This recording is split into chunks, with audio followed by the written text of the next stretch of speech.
Hello friends, I am Pushpen. दोस्तों, आज का जो लेक्चर हमारा है ये एंशिएंट हिस्ट्री का ही लेक्चर है। तो इसके बारे में हम जानने का प्रयास करेंगे।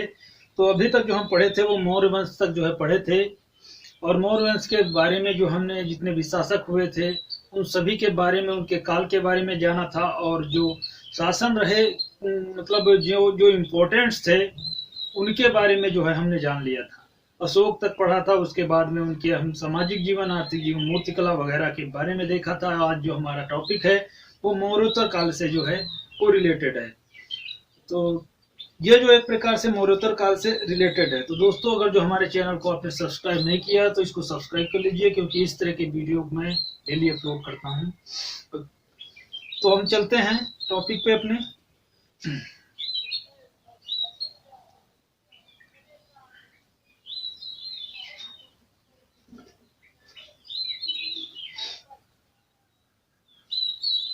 मौर्योत्तर काल। मौर्योत्तर काल की अगर जो हम बात करें तो मौर्योत्तर का जो काल था, मौर्योत्तर मतलब मौर्य काल के बाद मौर्य उत्तर काल आया एक प्रकार से 200 ईस्वी पूर्व तक। वो कहने का मतलब है जो मौर्य वंश था एक प्रकार से वो 185 ईस्वी में एक प्रकार से समाप्त हुआ था। लेकिन उसके बाद अगर जो हम बात करें, किसी किसी किताबों में 200 भी दिया होता है, किसी 185 भी दिया होता है। तो अलग अलग लोग जो है अलग अलग तरीके से जो है उन्होंने डिफाइन किया है। तो मौर्योत्तर काल की अगर जो शुरुआत अगर जो हुई तो वो लगभग होने लगी थी, वो 200 ईस्वी पूर्व से मौर्योत्तर काल की एक प्रकार से शुरुआत हुई थी। कहने की बात करें 300 ईस्वी तक जो है एक प्रकार से रहा था। ये ईस्वी पूर्व और ये 300 ईस्वी आप समझने का यहाँ पे प्रयास कीजिए। तो जो मौर्योत्तर काल था वो 200 से लेकर के वो 300 ईस्वी पूर्व तक जो है वो रहा था। कहने का मतलब है जब ईसा मसीह का जो जन्म हुआ था 1 बीसी में, ऐसा मान लिया गया 1 बीसी में ईसा मसीह का जन्म हुआ था। और उसके बाद जो है 300 साल तक जो है 1 से लेकर के 300 साल इधर रहे। और इनके पहले जो है 200 साल पहले जो है मौर्योत्तर काल का जो है वो जन्म हुआ था। मतलब मौर्योत्तर काल जो है शुरू हुआ था ईसा मसीह के जन्म के 200 साल पहले। तो यहाँ से 200 ईस्वी पूर्व जो निकल के आ रहा है, तो 200 साल ये हो गए और 300 साल ये हो गए। तो जोड़ देंगे अगर जो हमारा, तो टोटल कितना निकल के आ जाएगा, 500 साल जो है वो निकल के यहाँ से आ जाएगा। तो मौर्योत्तर काल क्या था? अनेक विद्वानों ने मौर्योत्तर काल को एक प्रकार से अंधकार युग कहा है। क्यों अंधकार युग कहा रहा है? अंधकार युग इसलिए कहा है क्योंकि इसमें स्रोतों की जो है मौर्योत्तर काल में कमी रही एक प्रकार से, इसलिए क्योंकि अंधकार युग इसमें स्रोतों की कमी रही और 2 साम्राज्यों के बीच अवसान का काल है। 2 साम्राज्यों के बीच एक प्रकार से क्या है, अवसान का काल एक प्रकार से रहा है। पहली बार मौर्योत्तर काल के लेख युक्त जो सिक्के प्राप्त हुए थे, पहली बार जो मौर्योत्तर काल था उसके लेख युक्त सिक्के जो है प्राप्त हुए थे। और इसी में पूर्वी भारत और दक्कन में स्थानीय राजवंशों का उदय हुआ था। मतलब पहली बार जो है लेख युक्त मौर्योत्तर काल से सिक्के प्राप्त हुए थे। एग्जाम में क्वेश्चन पूछा जाए लेख युक्त सिक्के कहाँ से प्राप्त हुए पहली बार, तो मौर्योत्तर काल से प्राप्त हुए थे। और पूर्वी भारत में, पूर्वी भारत अगर जो बात करें, और मध्य भारत और दक्कन का पठार एक प्रकार से, दक्कन के पठार दक्कन में स्थानीय राजवंशों का उदय हुआ था। ये जो भारत है इधर का पूर्वी भारत हो गया, और इधर का जो बीच वाला मध्य भारत था, और ये इधर वाला जो नीचे का पार्ट पड़ता है दक्कन का, एक प्रकार से यहाँ पे जो है राजवंशों का क्या हुआ था, उदय हुआ था। कई राजवंश जो आए थे, हमने पढ़ाया होगा आपको कि अभी मौर्य का वंश में बताया था, तो इसके पहले 16 महाजनपदों का उदय बताया था। और मौर्य काल के में भी बारे में बताया था कि कहाँ से कहाँ तक जो है मौर्यों का एक प्रकार से शासन रहा था, उनके बारे में भी हमने देखा था। सिक्के प्राप्त हुए थे। तो कौन कौन से जो है राजवंशों का जो है उदय हुआ था? तो पहला हमारा जो हुआ था वो शुंग वंश का उदय हुआ था। पहला जो उदय हुआ वो शुंग वंश का उदय हुआ। और इसका अगर जो हम बात करें कि इसका संस्थापक जो था वो कौन था, वो पुष्पगुप्त एक प्रकार से कौन था, पुष्पमित्र शुंग था। तो इसके बारे में हम पढ़ेंगे आगे। इसके बाद अगला जो वंश का उदय हुआ दक्कन के प्रकार पठन में जो है कर्ण वंश का उदय हुआ। और तीसरा जो वंश आया वो सातवाहन वंश आया। शुंग वंश, कर्ण वंश, सातवाहन वंश, ये कहाँ पे उदय हुआ था? ये जो पूर्वी भारत और पश्चिमी भारत में मध्य स्थानीय राजवंशों का जो है यहाँ पे उदय हुआ था।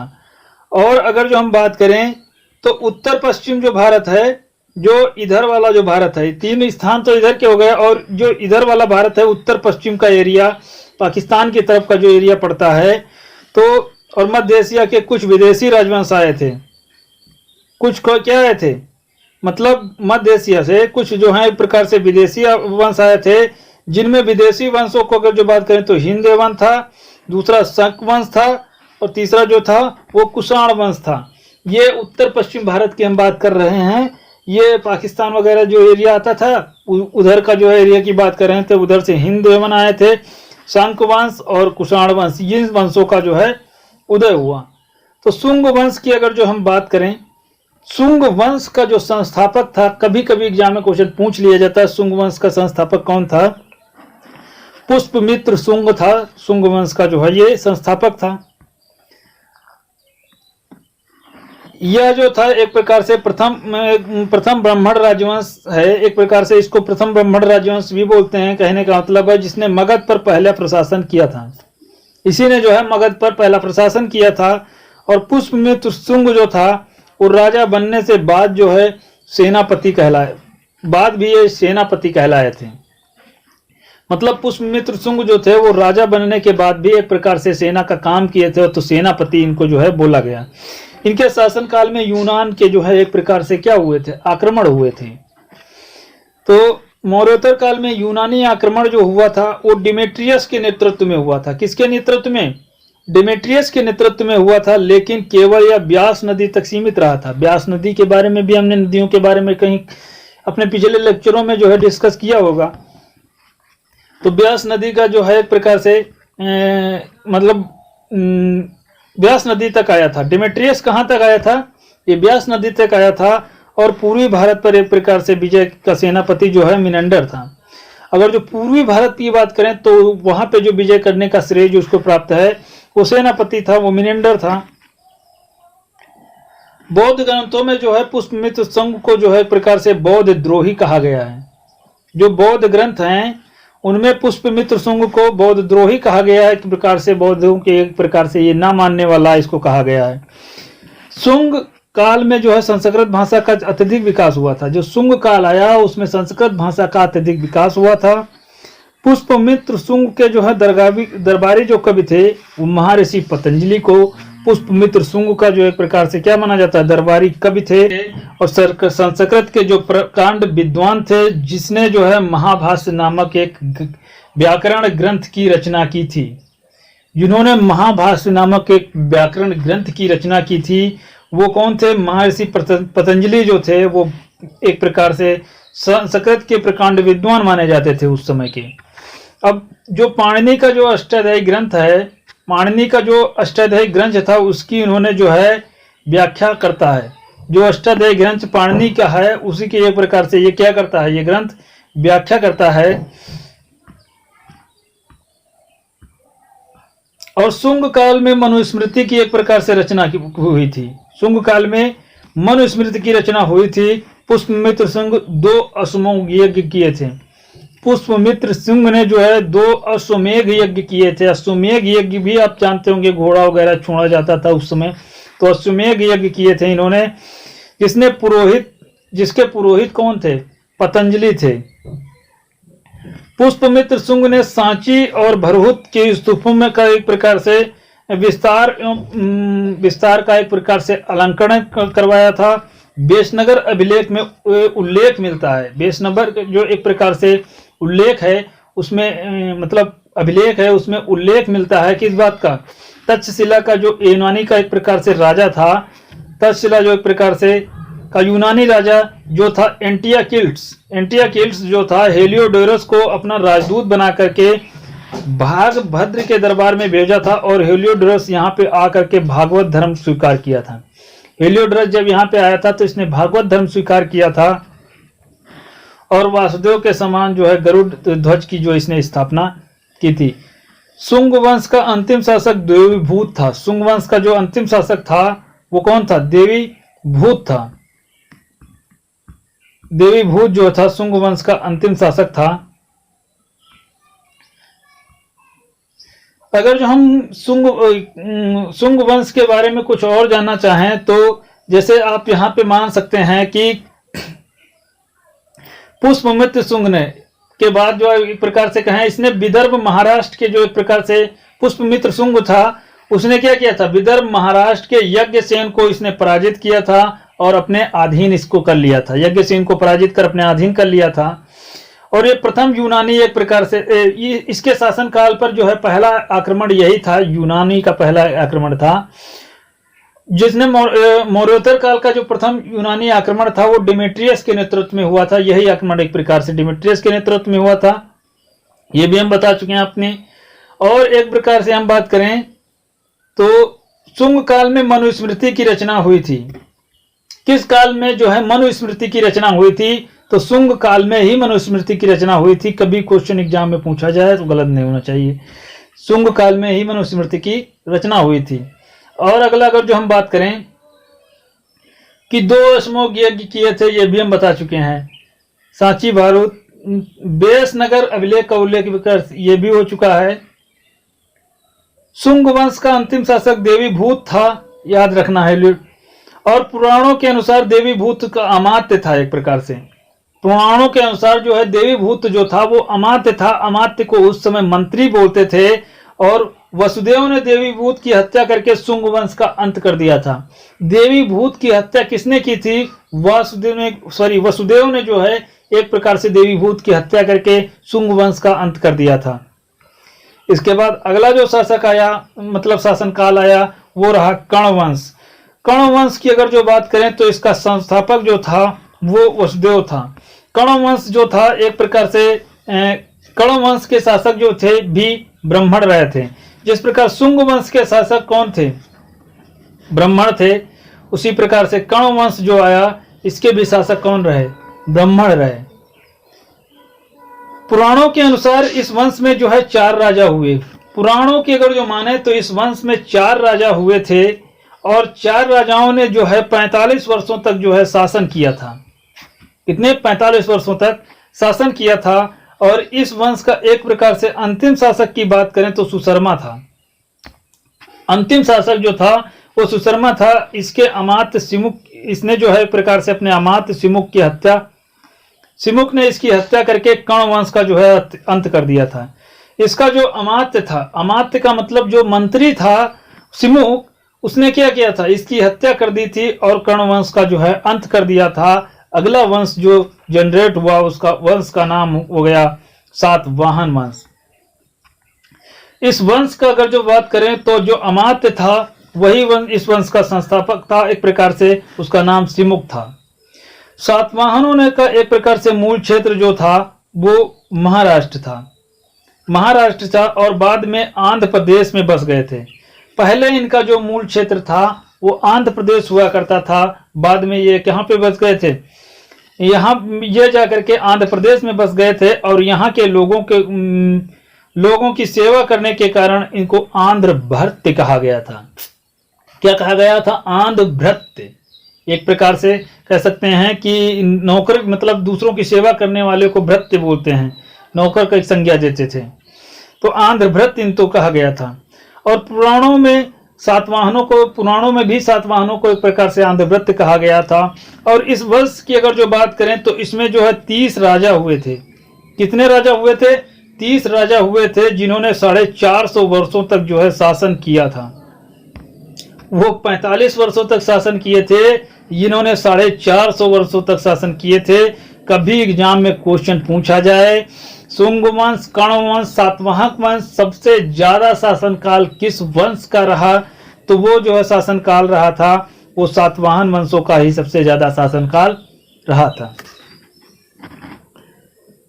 सिमुक की मृत्यु के बाद इसका छोटा भाई था कृष्ण कन्हा, शासक जो है वो बना था। कृष्ण जो है कन्हा था वो शासक बना था। इसके बाद इसका पुत्र जो था सातकर्णी प्रथम जो है शासक बना था। इसके बाद इसका जो है पुत्र जो था, मतलब इसकी मृत्यु के बाद इसका जो पुत्र था एक प्रकार से, तो वो मतलब इसके मृत्यु के बाद, सिमुक की जब मृत्यु हो गई तो इसका छोटा भाई कृष्ण कान्हा शासक बना था। और कृष्ण कान्हा की जब मृत्यु हो गई, कृष्ण कान्हा का जो पुत्र था सातकर्णी प्रथम, इसके बाद शासक बना था। जब कृष्ण कान्हा की मृत्यु हुई तो उसके बाद ये शासक बना, कौन? सातकर्णी प्रथम। अब अगर जो हम बात करें तो सातवाहनों का एक प्रकार से मूल क्षेत्र की बात करें तो महाराष्ट्र जैसे हुआ करता था, बाद में ये आकर के कहाँ पे बस गया? आंध्र प्रदेश में। तो इनको आंध्र भृत्य, दूसरों की सेवा करते थे। और इसके बाद आया सातकर्णी प्रथम की अगर जो बात करें, इस वंश का शासक था। जो जो इंपॉर्टेंट है उनके बारे में पढ़ेंगे। सातकर्णी प्रथम यह सातवाहन वंश का पहला महत्वपूर्ण शासक था। और सातकर्णी प्रथम की पत्नी जो थी नागनिका, नानाघाट अभिलेख से प्राप्त होता है। मतलब नानाघाट जो अभिलेख है वो बताता है कि सातकर्णी प्रथम की जो पत्नी थी वो नागनिका थी, नागानिका थी, जिसने सातकर्णी प्रथम की उपलब्धियों को जो है प्रकार से बताया है। जिसने जो है प्रकार से सातकर्णी प्रथम की जो है उपलब्धियों के बारे में जो है वो बताया है।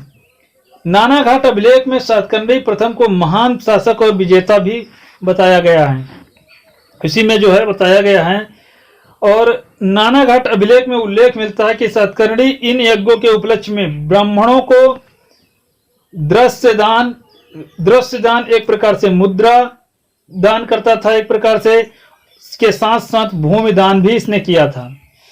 मतलब मतलब नानाघाट जो अभिलेख है उसी से उल्लेख मिलता है कि सातकर्णी जो था वो ब्राह्मणों को एक प्रकार से दृश्य दान या मुद्रा के साथ साथ भूमि दान भी इसने दिया था। और भूमि दान का पहला अभिलेखी प्रमाण जो है यही है। और अगर जो हम बात कर रहे हैं कि सातकर्णी प्रथम, इसने जो है एक प्रकार से पश्चिम में मालवा मध्य प्रदेश, इसने जो पश्चिम में क्या किया था? मालवा मध्य प्रदेश और आंध्र प्रदेश पर आक्रमण करके, पश्चिम में जो मालवा एरिया है, महाराष्ट्र के और गुजरात के आसपास, राजस्थान के आसपास का एरिया जो है मालवा एरिया है, वहां पे एक प्रकार से मध्य प्रदेश और आंध्र प्रदेश पर क्या किया था? आक्रमण किया था और इसे अपने साम्राज्य में विलय कर लिया था। इन्हीं विजयों के उपलक्ष्य में इसने जो है अश्वमेघ यज्ञ किया था। जो भी इन्होंने महाराष्ट्र के मध्य प्रदेश और एक प्रकार से जो मालवा एरिया था उसको और आंध्र प्रदेश को जब इसने विजय किया था, तो विजय करने के बाद इसने दो अश्वमेघ यज्ञ किए थे इसने। सातकर्णी प्रथम की जो है एक प्रकार से प्रथम मृत्यु, मतलब सातकर्णी जो प्रथम था, मृत्यु के बाद इसकी पत्नी जो थी नागनिका अपने अल्पवयस्क पुत्र जो उसका मतलब अल्पवयस्क था, अभी छोटी उम्र का था, एक प्रकार से शक्ति श्री व वेद श्री के नाम से शासन किया था। अल्पवयस्क जो इसका पुत्र था शक्ति श्री और वेद श्री के नाम से शासन किया था। इसकी पत्नी ने जो है नाम की से शासन किया था, अपने पुत्रों को एक प्रकार से राजा बना करके। और प्रथम भारतीय महिला शासिका के रूप में इसने जो है कार्य किया था। पर पहली भारतीय महिला शासिका के रूप में इसी ने काम किया था। कौन थी? नागानिका। इसके बाद अगले एक प्रकार से जो राजा हुए उसमें जो है एक हाल था, जिसकी बात की जा रही है। हाल जो हाल राजा रहा था उसमें 17 राजा हुए थे। कौन से राजा हुए? 17 राजा हुए थे। और हाल जो है उसमें एक राजा था। अंधकार युग में 17 राजा हुए और उसमें पहला एक प्रकार से एक राजा था, वो हाल था, उसका नाम हाल था। वो हाल के बारे में कुछ हम जानने का प्रयास करें तो हाल की अगर जो बात करें तो पुराणों के अनुसार ये राजा हाल जो था एक विद्वान राजा था, जिसने प्राकृत भाषा में गथा सप्तशती नामक जो है ग्रंथ की गथा सप्तशती नामक ग्रंथ की रचना की थी। और गथा सप्तशती नामक जो है प्रकार से रचना की थी। राजा हाल ने विद्वानों का एक प्रकार से ये संरक्षक था, विद्वानों का एक प्रकार से ये संरक्षक था, विद्वानों का ये सम्मान करता था, एक प्रकार से कह सकते हैं उनको संरक्षण प्रदान करता था। जिसके दरबार में जो था वो गुड़ाड़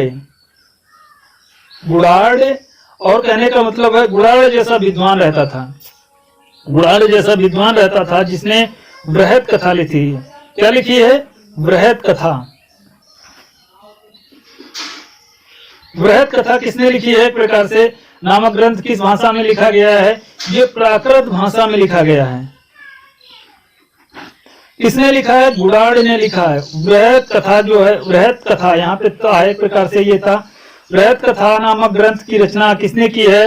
बृहत कथा नामक ग्रंथ की रचना एक प्रकार से गुडाड़ ने की है, प्राकृत भाषा में की है। अगला जो शासक आया गौतमी पुत्र सातकर्णी। इसने अपने आगमन से सातवाहनों का एक प्रकार से अंधकार युग को एक प्रकार से इसने जो है समाप्त कर दिया था। सातवाहनों का जो अंधकार युग रहा था उसको जो है इसने समाप्त कर दिया था। गौतमी पुत्र सातकर्णी जो था अंधकार युग जो है एक प्रकार से इसने समाप्त कर दिया था। और शकों के क्षयरात्र वंश के राजा जो थे नहपान ने गौतमी पुत्र सातकर्णी के भीषण जो है इनमें संग्राम हुआ था, युद्ध हुआ था। और जिस युद्ध में नहपान पराजित हुआ था और मारा गया था गौतमी पुत्र सातकर्णी, नहपान के राजा को जो राज्य था उनका वो अपने राज्य में इसने मिला लिया था, इसीलिए इसे क्षयरात्र वंश भी बोला गया। अंधकार वंश एक प्रकार क्षयरात्र वंश या विनाशक एक प्रकार से कहा गया। और सातवाहन वंशों की प्रतिष्ठा भी स्थापित हुई थी। सातवाहनों की एक प्रकार से प्रतिष्ठा स्थापित हुई। इसके बाद अगर जो हम बात करें तो बाल श्री गौतमी नासिक अभिलेख से उल्लेख मिलता है। बाल श्री गौतमी का एक नासिक अभिलेख है, उसमें उल्लेख मिलता है कि इसने इसके विजय में एक प्रकार से घोड़े में तीनों एक प्रकार से समुद्रों का पानी पिया था। मतलब इसका जो विजयी घोड़ा था उसने जो है एक प्रकार से तीनों समुद्रों का पानी पिया था, तीनों समुद्रों का पानी पिया था, ऐसी ये बात कह रहे हैं।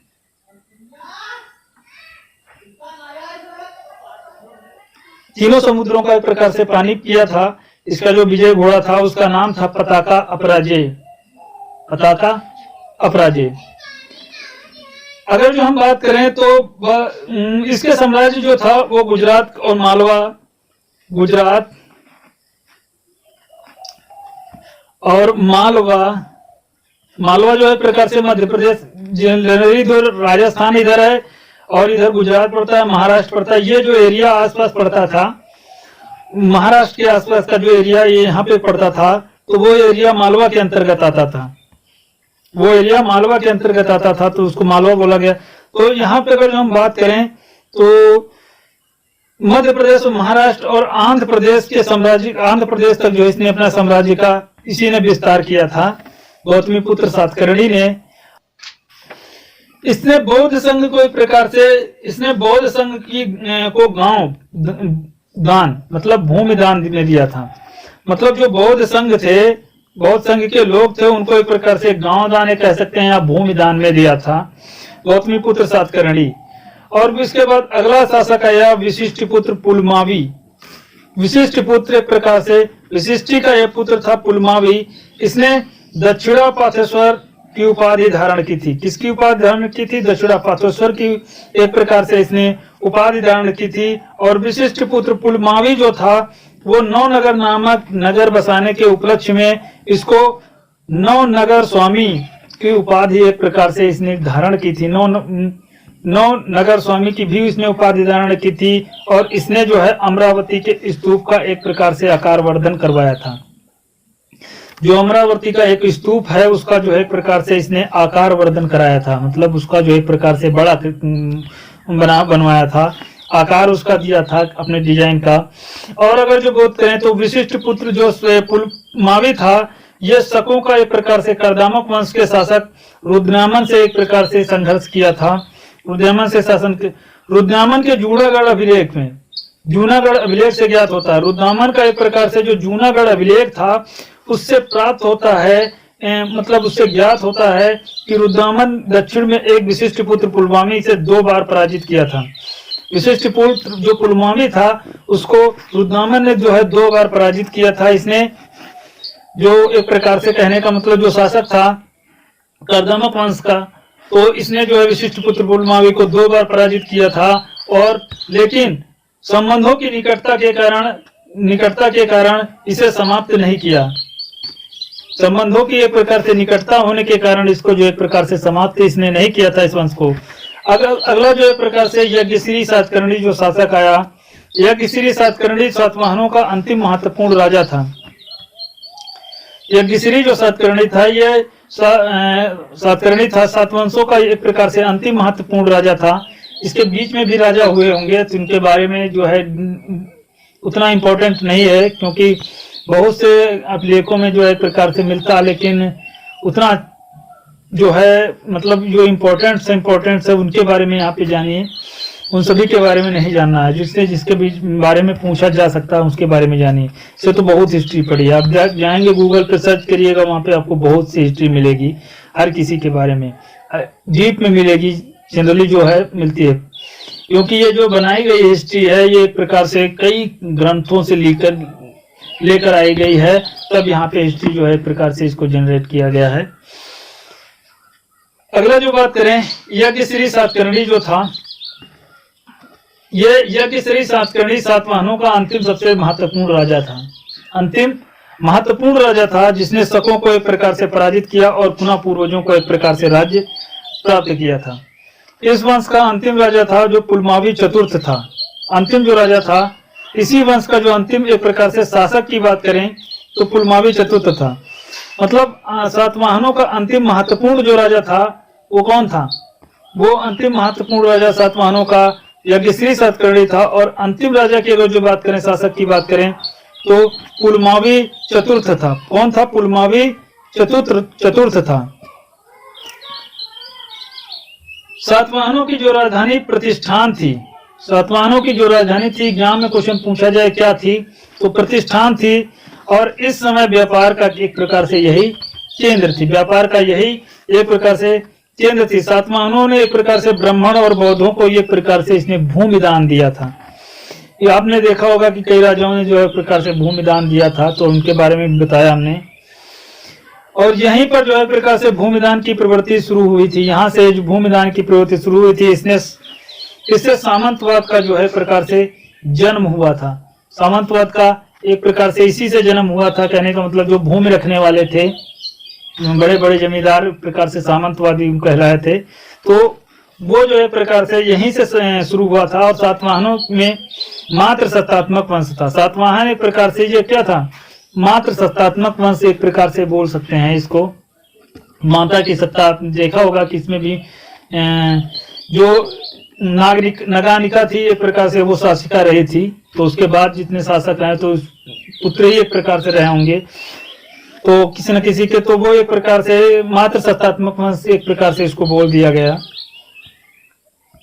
इस वंश में पति के एक प्रकार से, इस वंश की जो महिलाएं थी पति के एक प्रकार से पद को धारण करती थी। पति के पद को क्या करती थी? वो धारण करती थी, इसलिए इसको जो है एक प्रकार से बोला गया। सातवाहनों के शासकों में द्वारा जारी किए गए सिक्के कौन से थे? चांदी के भी सिक्के जारी किए थे, तांबे के सिक्के भी जारी किए थे। एक कोटीन सिक्का था जो घटिया चांदी का सिक्का था, और जो सीसा था वो शीश का एक प्रकार से सिक्का था, एक मुद्रा शीश। उसके बाद आए हिंद यमन या इंडो के प्रकार से बात करेंगे, तो इसके बारे में हम नेक्स्ट डे बात करेंगे। इसके पहले कुछ जान ले, टालमी का जो एक यूनानी था, टालमी जो था एक प्रकार से वो क्या था? यूनानी था। यूनानी के अनुसार सातवाहन 18 नगर के एक प्रकार से और 5 बंदरगाह थे। सातवाहनों के जो थे 18 नगर थे और 5 क्या थे? बंदरगाह थे। इसे टालमी जो है एक प्रकार से बताता है, यूनानी था ये। और इस वंश में जो है महिलाएं पद के पद को नाम को धारण करती है, भी हमने बता दिया आपको। उत्तर भारत से लेकर के दक्षिण भारत में श्वेत सातवाहनों का कहा जाता था। उत्तर भारत से लेकर के दक्षिण भारत का एक प्रकार से श्वेत जो है सातवाहनों को कहा जाता था, क्योंकि उत्तर भारत और दक्षिण भारत में संस्कृति का एक प्रकार से समय व्यापार का केंद्र थी। उत्तर भारत और दक्षिण भारत के समय राजधानी जो प्रतिष्ठान थी वो क्या थी? वो व्यापार का केंद्र थी।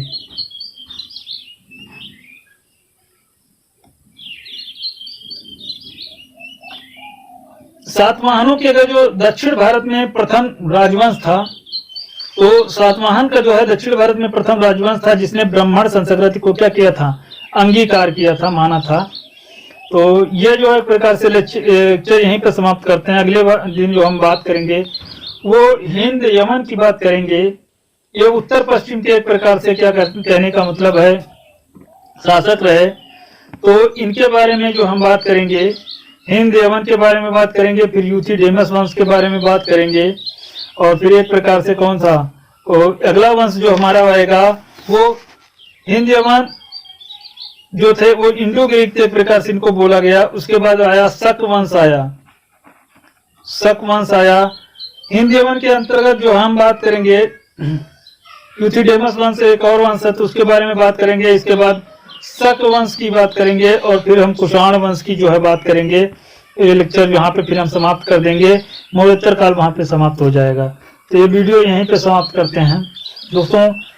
अगर जो हमारे चैनल को आपने सब्सक्राइब नहीं किया तो सब्सक्राइब कर लीजिए, क्योंकि इस प्रकार के मैं वीडियो लेकर आता हूँ। और वीडियो देखने के लिए आपको बहुत बहुत धन्यवाद।